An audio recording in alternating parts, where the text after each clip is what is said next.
Hello, this is Professor Simon Haslett. I'm the Dean of the School of STEM at the University of Wales, and I'm here in Liverpool for the International Society for the Scholarship of Teaching and Learning annual conference, which is being held in the BT Convention Centre, just along the dockside, a few minutes away.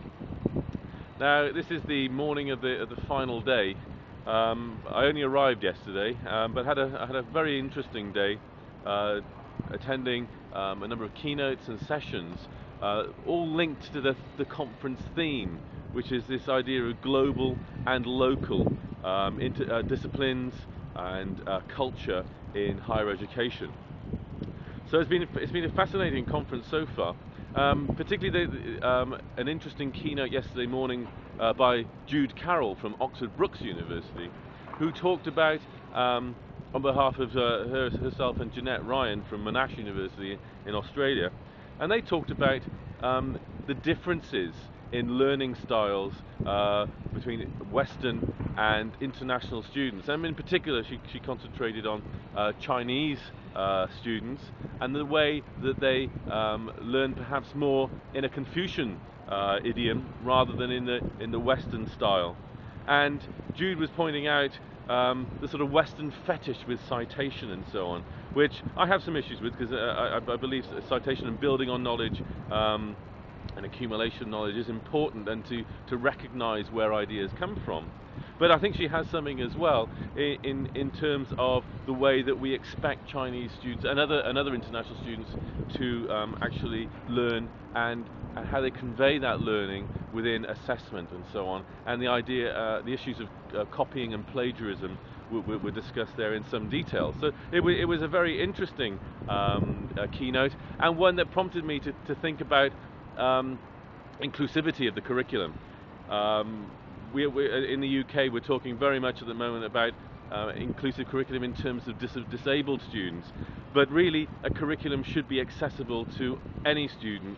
And I think we need to, whether they're international disabled or your regular sort of 18-year-old from a UK comprehensive school, and I think we need to think about how we design curriculum and courses to make them inclusive, and so that assessment practices are accessible to a wide range of different students, and the way that they learn and demonstrate that learning. So that was a really good keynote, quite controversial in some respects, to kick off the day.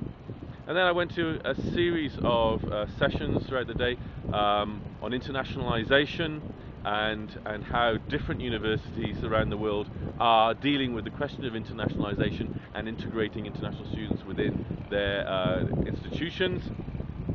And also the workshops on the first year tutoring and how to settle students into life at university, looking at the role of student evaluations and their function, whether they're there to enhance quality or whether there is performance indicators. And that was an interesting presentation, and again quite controversial, from colleagues at the University of Wales Newport, Joe Jones, Ruth Gaffney Rees and Edward Jones.